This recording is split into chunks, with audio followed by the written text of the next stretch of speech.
आखिर क्यों शत्रुघ्न के बल को देखकर महादेव भी थर थर कांप उठे। जब भगवान श्री राम वनवास में थे तब शत्रुघ्न ने कितने सारे युद्ध लड़े और आखिर शत्रुघ्न कितने शक्तिशाली थे। नमस्कार, मैं हूं प्रवीण, आप देख रहे हैं मिस्टीरियस सिंधु। तो चलिए अब करते हैं ज्ञान की बात। वीडियो में आगे बढ़ने से पहले हमारे चैनल को सब्सक्राइब अवश्य करें और बेल आइकन जरूर दबाएं। आप सभी ने श्री राम और लक्ष्मण जी के पराक्रम के किस्से तो खूब सुने होंगे, लेकिन उनके छोटे भाई शत्रुघ्न के बल और साहस की कथा शायद कम लोग ही जानते होंगे। वाल्मीकि रामायण के बालकांड में वर्णित है कि भगवान विष्णु का आधा अंश कौशल्या के गर्भ से श्री राम के रूप में प्रकट हुआ।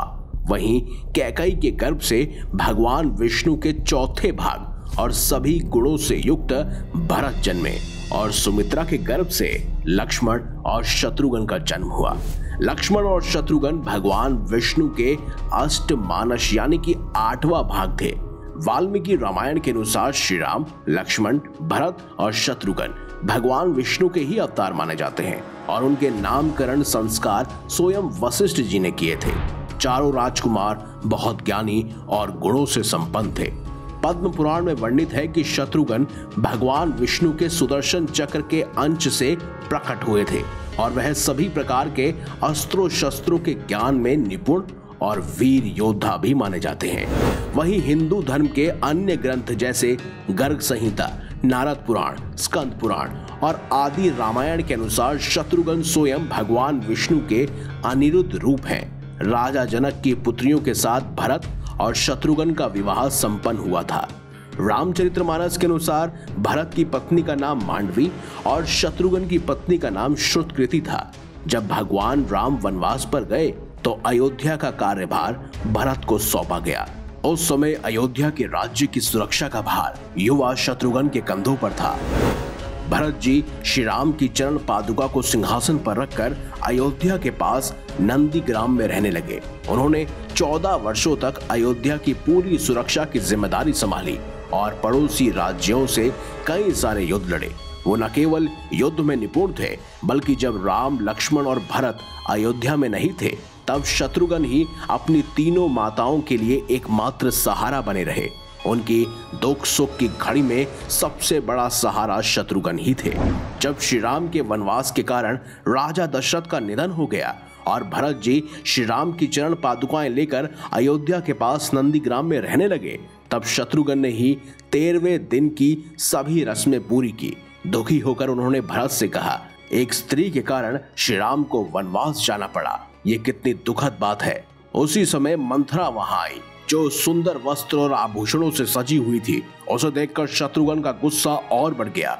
उन्होंने मंथरा को दोषी ठहराया और मंथरा के कपट और क्रूर कर्मों को देख शत्रुघ्न ने उसे पकड़ लिया और जमीन पर घसीट दिया।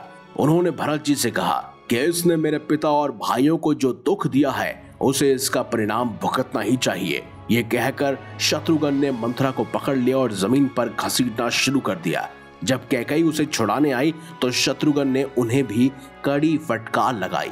हालांकि भरत जी के समझाने पर उन्होंने अपने क्रोध पर काबू पाया। लेकिन अब जानते हैं कि आखिर शत्रुघ्न जी ने एक योद्धा के रूप में अपने पराक्रम को किस प्रकार दिखाया था। कहते हैं एक बार श्री राम के दरबार में ऋषि जयवन और अन्य ऋषियों का आगमन हुआ। श्री राम ने उनका आदर सत्कार किया और उनकी इच्छाओं को पूरा करने का वचन दिया। तब सभी ऋषियों ने उन्हें एक पुराने राक्षस मधु के बारे में बताया। मधु ने भगवान शिव की घोर तपस्या की थी, जिससे प्रसन्न होकर भगवान शिव ने उसे एक शक्तिशाली शूल यानी कि भाला दिया था। मधु ने शिव जी से प्रार्थना की थी कि यह शूल उसके वंशजों के पास ही रहे, लेकिन भगवान शिव ने केवल उसके पुत्र को यह शूल देने का वादा किया। शिव जी ने कहा कि जब तक यह शूल उसके पुत्र के हाथ में रहेगा तब तक वह अजय रहेगा। ऋषियों ने बताया कि मधु का पुत्र लवणासुर उस शूल की शक्ति का गलत उपयोग कर तपस्वी मुनियों और आम लोगों को बहुत कष्ट दे रहा है। श्री राम ने शत्रुघ्न को लवणासुर के आतंक से पृथ्वी को मुक्त कराने का आदेश दिया।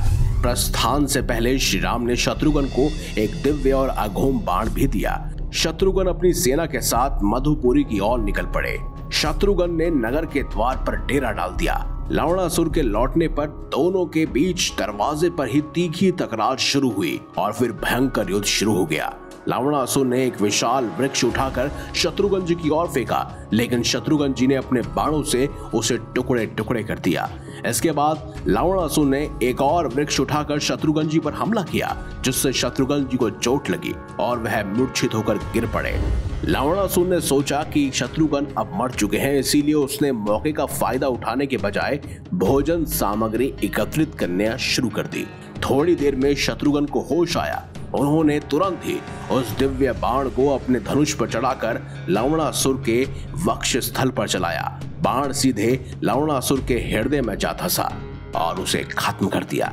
इस प्रकार शत्रुघ्न ने अपनी सूझबूझ और धैर्य से उसे पराजित किया और भगवान श्री राम के द्वारा दिए गए एक दिव्य बाण से शत्रुघ्न ने लवणासुर का वध कर दिया। अगर बात की जाए राम और रावण के युद्ध की, तो लंका युद्ध में शत्रुघ्न की कोई भूमिका नहीं थी, लेकिन उन्होंने अयोध्या की रक्षा के लिए कई युद्ध लड़े और इन युद्धों का वर्णन रामायण के उत्तरकांड और कई अन्य पुराणों में किया गया है। कहते हैं शत्रुघ्न ने पाताल निवासी राक्षसों के खिलाफ भी भीषण युद्ध लड़ा, जिसमें उन्होंने नारायण अस्त्र और अन्य दिव्यास्त्रों का कुशलता के साथ प्रयोग किया और विजय प्राप्त की। पद्म पुराण के पाताल खंड के अनुसार जब रावण का वध हुआ और भगवान श्री राम अयोध्या लौटे, तो महर्षि अगस्त्य के सुझाव पर उन्होंने अश्वमेध यज्ञ का आयोजन किया। इस यज्ञ के लिए छोड़े गए घोड़े की रक्षा का जिम्मा श्री राम ने शत्रुघ्न को सौंपा।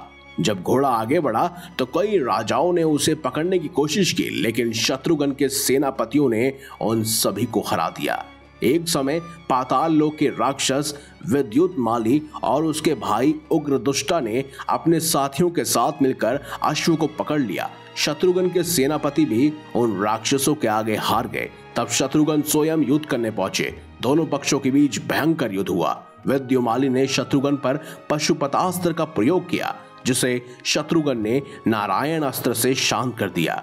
जब विद्युतमाली ने त्रिशूल उठाया तो शत्रुघ्न ने एक बाण से उसकी भुजा काट दी और फिर दूसरे बाण से उसका सिर धड़ से अलग कर दिया। अपने भाई को मरा हुआ देखकर उग्रदुष्टा गुस्से से भरकर शत्रुघ्न पर हमला करने आया, लेकिन शत्रुघ्न ने एक बाण से उसका भी सिर धड़ से अलग कर दिया और इस तरह अश्व को राक्षसों से मुक्त करवा लिया। जब घोड़ा वीरमणि के राज्य में पहुंचा तो वहां बहुत बड़ा युद्ध हुआ। इस युद्ध में हनुमान जी, वीरभद्र और स्वयं भगवान शिव को भी आना पड़ा, क्योंकि वीरमणि को भगवान शिव जी का वरदान प्राप्त था। ऐसे में कहते हैं कि स्वयं शत्रुघ्न और भगवान शिव के बीच में एक युद्ध छिड़ा जो 11 दिन तक चला।